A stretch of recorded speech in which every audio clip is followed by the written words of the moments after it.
네, 지금부터는 정치권 주요 이슈들 함께 짚어보겠습니다. 오늘은 김유정 전 민주통합당 의원, 정광재 전 국민의힘 대변인과 함께하겠습니다. 안녕하십니까? 네, 안녕하세요. 네. 자, 먼저 어제 국회 법사위 서울고법에 대한 국정감사에서는 나경원 의원이 이석한 채 배우자 김재호 춘천지법원장에 대한 여당 의원들의 질의가 쏟아졌는데요. 때 아닌 나 의원 언니 공방도 벌어졌습니다. 화면으로 먼저 보시죠.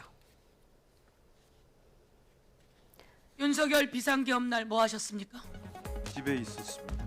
그 비상계엄은 잘 된 겁니까? 잘못된 겁니까? 제가 지금 개인적인 의견을 말씀드려 나온 자리가 아닌 것 같습니다. 그 불법 비상계엄이 있는 날 몇 명 전화 통화했을까요? 그중에 나경원 의원이 있어요. 알고 있습니까? 제가 받은 게 아니라서. 법대에 올라가는 것은 잘못이라고 이렇게 공격을 하는 것은 국민의힘 의원들이 저는 잘못이라고 생각합니다. 어떻게 생각하세요? 역시 제가 말씀드린 문제는 아닌 것 같습니다. 아니죠. 그러면 내란이라고 생각하십니까? 아니라고 생각하십니까? 오늘 앞서 법원장들이 말씀드린 바와 같습니다. 네, 이처럼 김 법원장에게 대법원 현장 검증과 계엄에 대한 의견 등을 묻는 질의가 쏟아졌지만 김 법원장은 자신이 말할 문제가 아닌 것 같다며 즉답을 피했습니다. 그러다 무소속 최혁진 의원은 또 새로운 의혹을 제기하며 질문을 던졌는데요. 김건희 씨 계부의 내연녀를 나경원 의원의 언니가 소개했다는 겁니다. 김건희의 계부 최은순의 내연남 김충식을 아십니까? 모릅니다. 정말 모르십니까? 모릅니다. 최근에 김충식 씨가 공개적인 속상에서 새로 만나는 내연녀로 알려진 여성은 나경원 의원이 소개했다라고 공식적으로 이야기했습니다. 모르십니까? 나경원 의원 모릅니다. 언니가 소개를 했다고. 나경원 의원은 언니가 없습니다. 그러세요? 나경원 의원은 언니가 없습니다. 언니가 없습니다. 김충식 씨 고소를 하시겠습니까? 언니가 없습니다. 고소를 하시겠습니까? 언니가 없습니다.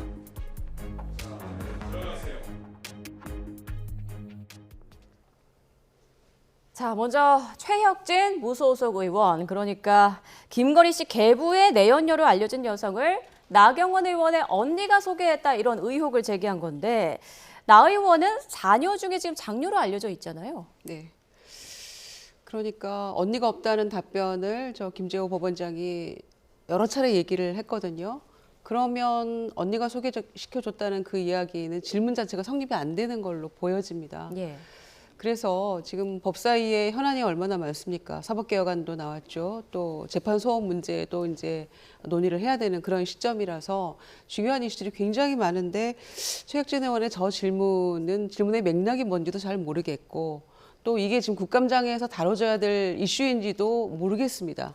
매우 부적절한 그런 질문이었다고 생각을 하고요. 그렇기 때문에 지금 법사위의 어떤 수준이 계속 떨어지는 게 아닌가 그런 생각도 하게 되고요. 또 국민들로부터는 뭐 민주당 호소인 아니냐 뭐 이런 조롱까지 받고 있는 그런 상황이어서 조금 더 신중하게 질문했으면 좋겠고 전혀 국감장에서 올리지 않는 그냥 저작거리에서 술 마시면서도 하기 어려운 그런 얘기라고 저는 생각합니다. 좀 더 신중한 모습을 보이는 것이 좋지 않을까 판단합니다. 네, 최혁진 의원은 앞서 대법원 국감에서 조희대 대법원장과 그 도요토미 히데요시 합성 사진을 공개해서 논란이 되기도 했는데 이번에 또 이런 의혹을 제기했습니다. 정말 쓴웃음을 지을 수밖에 없었습니다.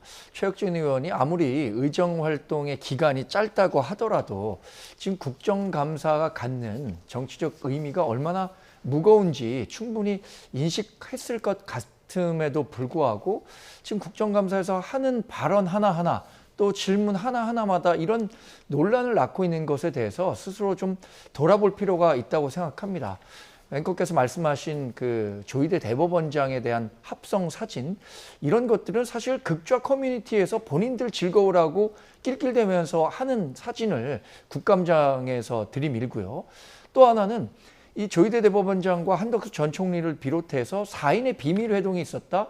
이것에 대한 근거 없는 루머의 진원지도 최혁진 의원이었다는 거 많은 분들이 알고 계실 거예요.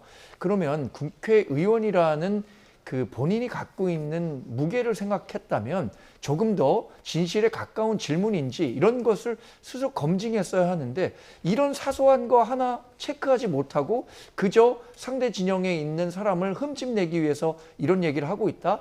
국민들이 다 보고 있을 겁니다. 아마 뭐 비례대표가 끝난 다음에 어떤 정치 활동을 할지는 모르겠습니다만 이런 거 하나하나가 앞으로 정치하는데 큰 부담이 될 수밖에 없을 거라고 확신합니다. 네, 자 법사위 국감장 모습 잠깐 짚어봤고요. 자, 이번에는 과방위로 또 가보겠습니다. 어제 국회 과방위 국감에서는요, 최민희 과방위원장 자녀의 결혼식에 대한 비판의 목소리가 나왔습니다. 어떤 내용인지 보고 오시죠. 최민희 과방위원장 그 자녀가 지난 주말에 국회에서 결혼식을 올렸습니다.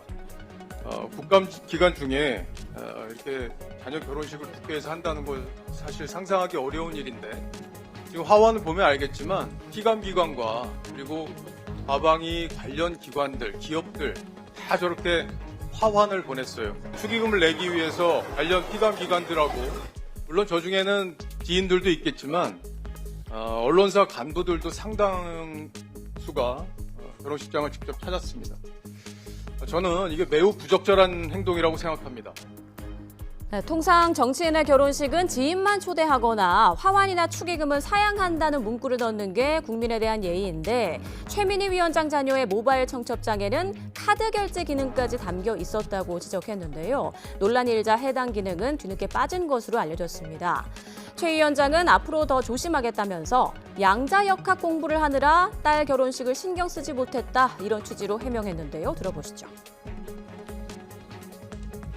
이 모든 거를 다 딸이 주도했기 때문에 날짜를 얘기해도 제가 까먹어서 그다음에 전화가 와서 좀 끝까지 있어달라 이런 요청을 받았습니다. 저의 질의 내용을 보신다면 사실 문과 출신인 제가 양자역학을 공부하느라 거의 밤에 잠을 못 잘 지경입니다. 매일매일 양자역학 공부하고 내성암호 공부하고 암호통신을 거의 외우다시피 합니다. 정말 집안일이나 딸의 결혼식에 신경을 못 썼습니다. 제가 평소 스타일이라면 꼼꼼하게 따져서 화환 받지 마, 이런 거 하지 마, 저런 거 하지 마 얘기했을 텐데 꼼꼼하게 할 시간이 없어서 이런 일이 발생했는데요. 더 조심하도록 하겠습니다. 양자역학을 공부하느라 자녀 결혼식에 대해서 신경을 못 썼다. 좀 수용 가능한 답변이었다고 보시나요? 근데 공부를 열심히 하신 건 사실인 것 같아요. 과방위가 이제 언론개혁뿐만이 아니라 과학기술 관련한 기관도 포함하고 있기 때문에 사실 그쪽의 비중이 훨씬 크죠. 그런데 이제 언론개혁 쪽이 많이 부각이 되다 보니까 과학기술 쪽이 조금 이슈가 덜 된 측면이 있는데 또 위원장으로서 열심히 공부했고 이 부분에 대해서 아마 하신 말씀은 뭐 틀림없는 거라고 저는 생각을 합니다. 그리고 딸의 혼사와 관련해서 축하할 일인데 사실 이렇게 이제 이슈로 부각이 된 것 좀 안타깝게 생각도 하고요. 근데 보니까 실제로 이제 뭐 굳이 국감 시즌에 국회에서 뭐 결혼식을 하고 이런 것들이 뭔가를 노린 것 아니냐 이런 거는 그건 아닌 것 같고요. 또 예식장을 예약하고 국회 사랑제 이용하는 또 그 시스템이 내부 시스템이 예약제로 명확하게 돼 있어서 그건 누가 뭐 중간에 손을 대거나 그 날짜에 맞추거나 이렇게 할 수 있는 시스템은 아니거든요. 그러니까 처음에 신청했다가 한번 탈락하고 다음번에 경쟁해서 또 그 날짜를 받았고 이제 이런 해명들이 그 최민희 의원 그 페이스북에 조금 전에 보좌관 명의로 해명의 글이 올라왔더라고요. 네. 그러면서 충분히 읽어보니까 이해할 만한 부분도 있습니다. 그리고 최민희 의원이 아마 국회에서 가장 바쁜, 모두 바쁩니다만은 가장 바쁜 뭐 국회의원 엄마인 건 분명하죠. 그런 점에서 오죽했으면 딸이 내일 결혼식 끝까지 있어달라, 중간에 엄마 어디 가지 마 이런 뭐 문자까지 보냈겠습니까? 그런 점에서 충분히 이해할 만한 부분이 있다라고 생각합니다. 그런데 어제 이제 박종원 의원이 막 이것도 사실은 국감 이슈는 아니죠. 그런데 국감장에서 막 문제 제기를 했어요. 네. 그런데 제가 조금 이렇게 했으면 좋았을 거라고 생각하는 그 지점은 뭐냐면 딸이 결혼식을 다 준비하고 예약하고 주도적으로 했지만 결과적으로는 그리고 이제 피감기관 누구에게도 뭐 청첩을 하거나 이런 사실도 없다는 것도 명확히 밝혔고요. 그런데 결과적으로는 다 알려줬고 했기 때문에 박정훈 의원이 마음 상하셨다면 뭐 그 부분은 사과한다가 아니고 결과적으로 이렇게 된 부분에 대해서 국민 여러분 그리고 피감기관 분들에게 미안하게 생각한다랄지 유감을 표했다면 그랬으면 참 좋았겠다라는 생각이 들거든요.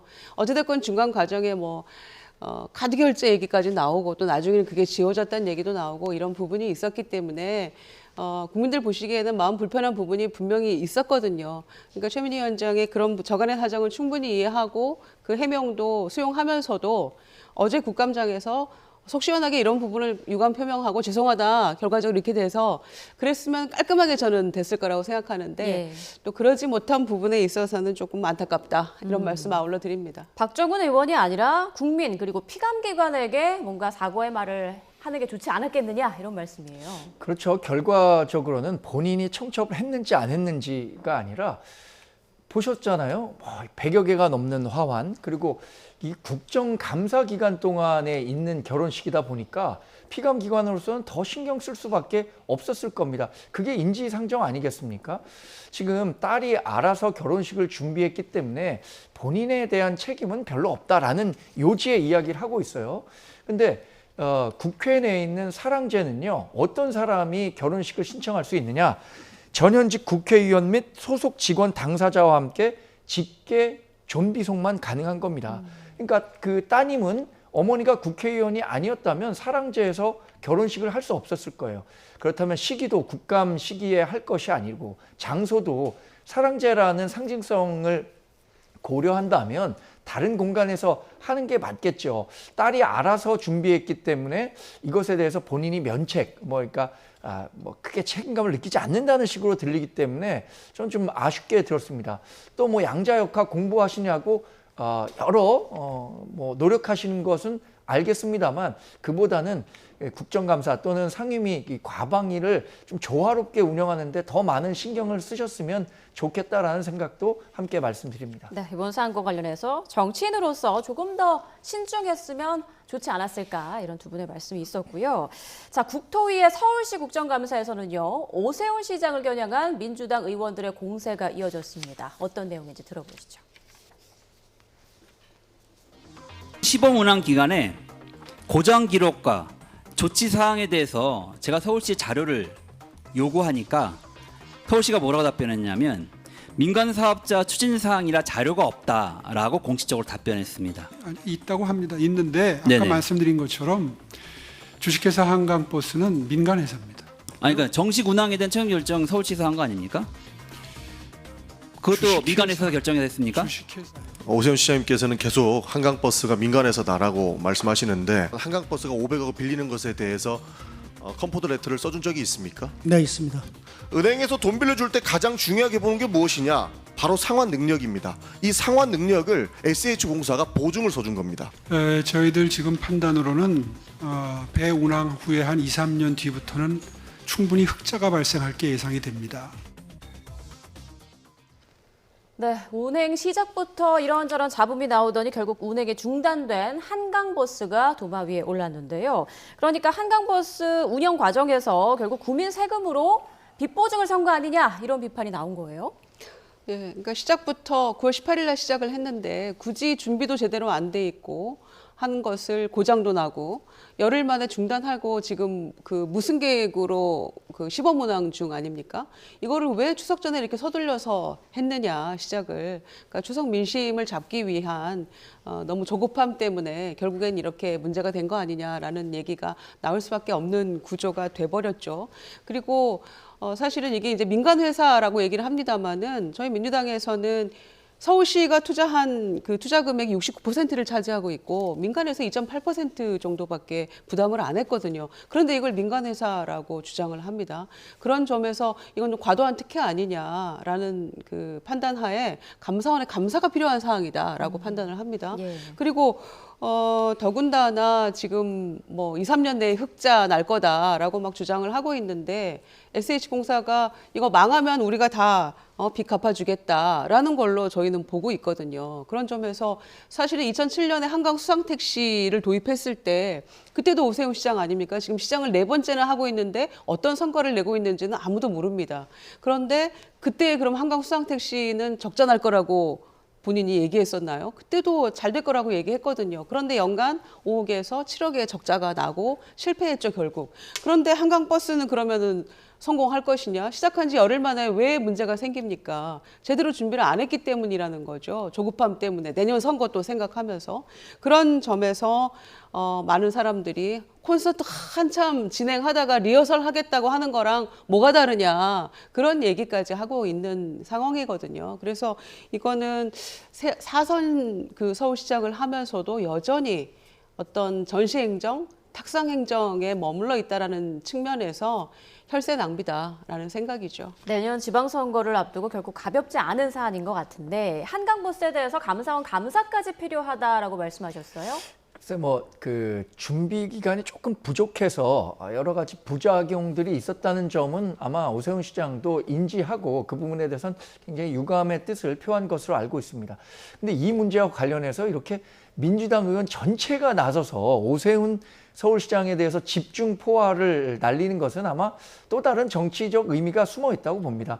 오세훈 시장은 당연히 내년 그 치러지는 지방선거에서 5선 서울시장에 도전할 것이 유력해 보이기 때문에 민당으로서는 이 한강버스가 오세훈 서울시장이 갖고 있는 가장 약점 아니냐, 약한 고리가 아니냐라고 해서 집중적으로 좀 문의를 한 것 같습니다.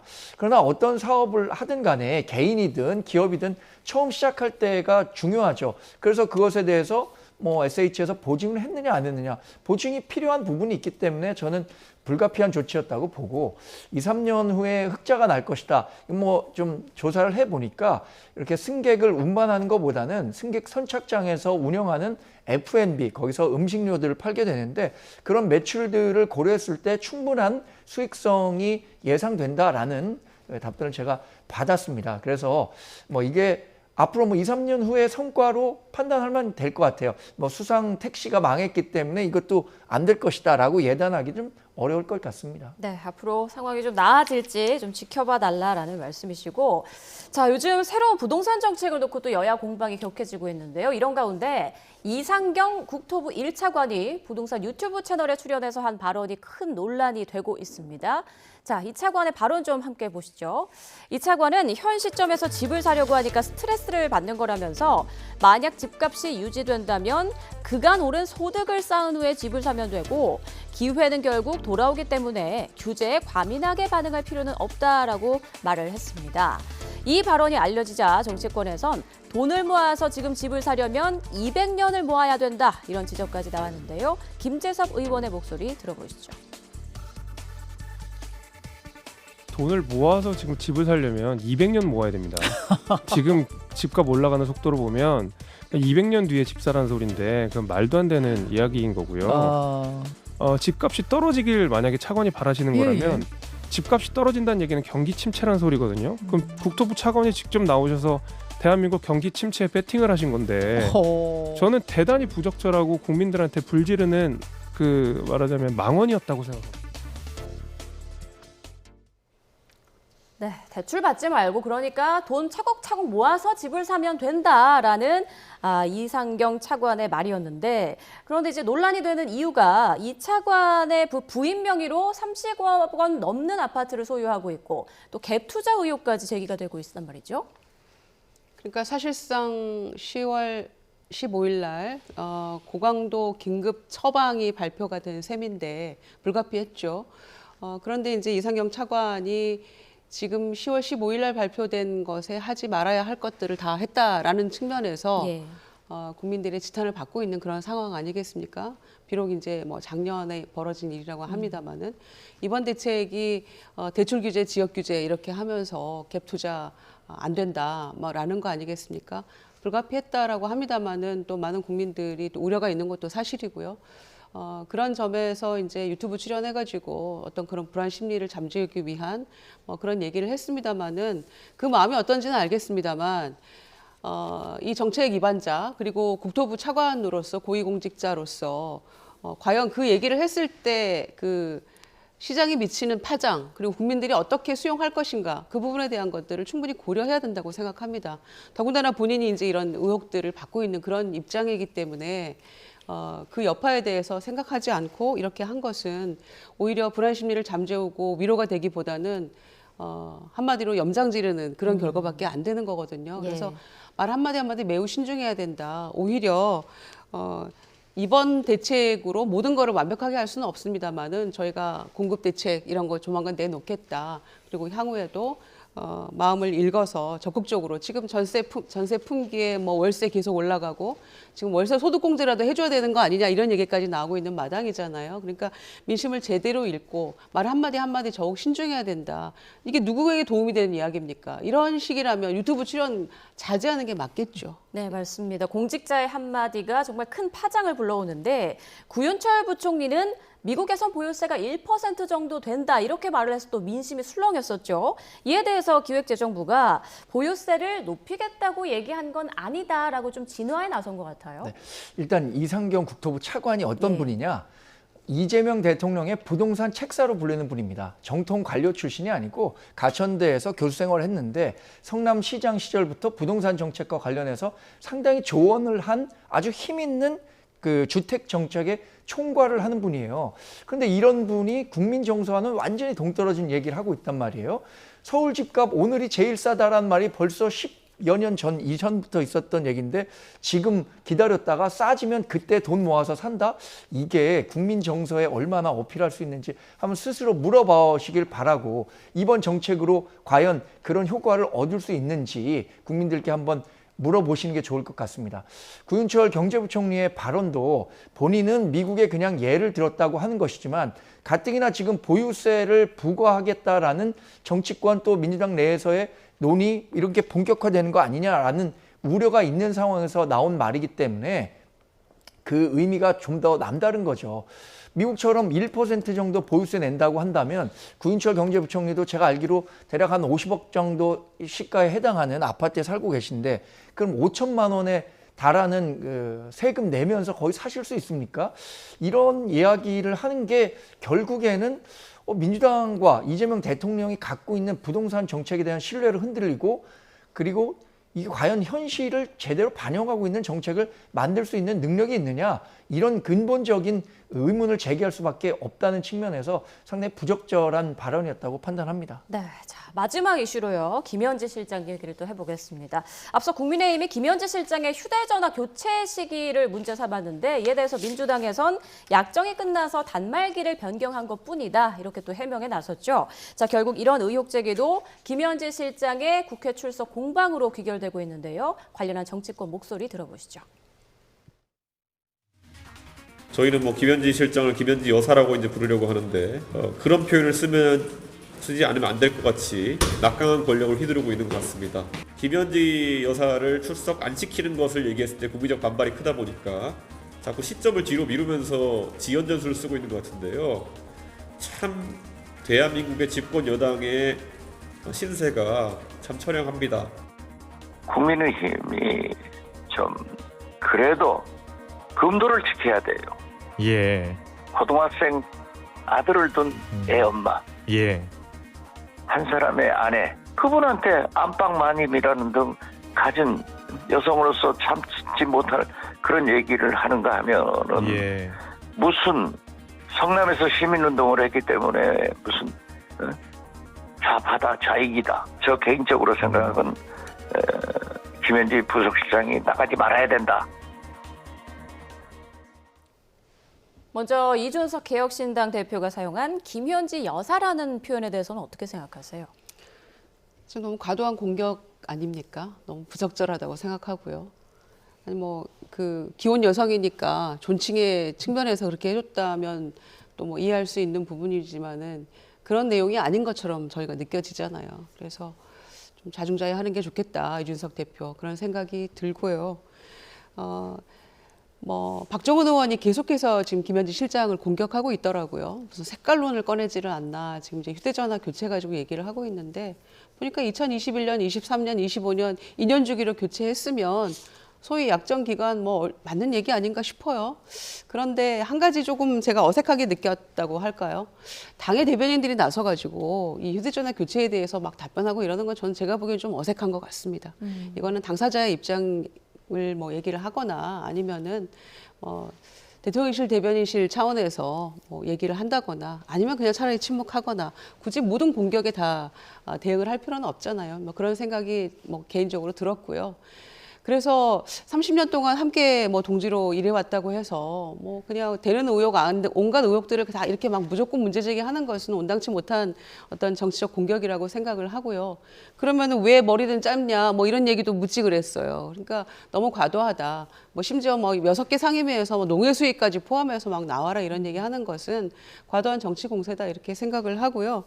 아까 박지원 의원께서는 처음에는 나가는 게 맞다, 또 안 나간다고 말한 적 없다, 뭐 여러 가지 얘기를 인터뷰를 통해서 해주셨는데 지금은 이 정도의 정치 공세라면 오히려 안 나가는 게 맞겠다, 생각이 바뀌었다 이런 말씀을 하셨는데 앞부분은 동의하면서도 예. 저는 그럼에도 불구하고 운영위는 나가는 게 맞겠다라고 생각합니다.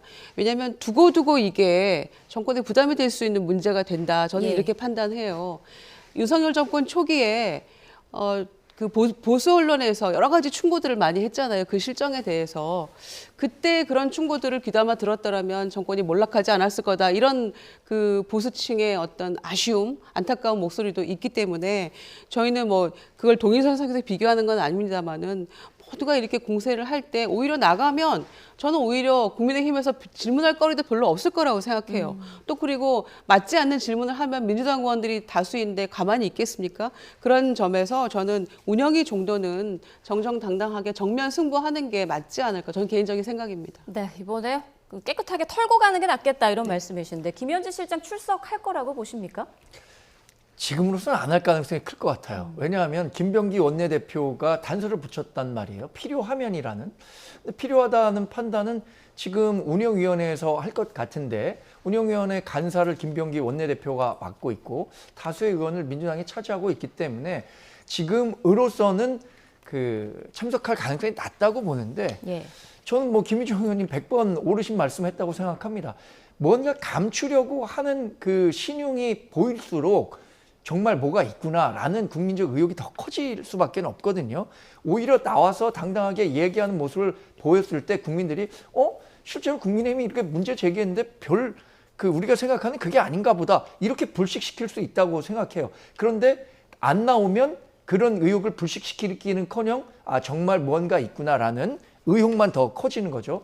박지원 의원 우리가 흔히 뭐 정치 구단이라고 평가를 하는데 이 정치 구단에게도 김현지 부속실장의 국정감사 출석 문제는 굉장히 어려운 것 같습니다. 갈팡질팡 지금 1번 찍었다 2번 찍었다 헤매고 있는 모습인데 이런 거 전체적으로 본다면 저는 김현지 부속실장이 본인이 손들고 내가 나가겠다라고 이야기하는 것이 대통령과 또 민주당에도 부담을 덜어주는 일이 되지 않을까 싶습니다. 네, 알겠습니다. 그 결과를 함께 지켜보도록 하죠. 지금까지 김효정 전 민주통합당 의원, 정광재 전 국민의힘 대변인과 함께 전국 이슈들 짚어봤습니다. 고맙습니다.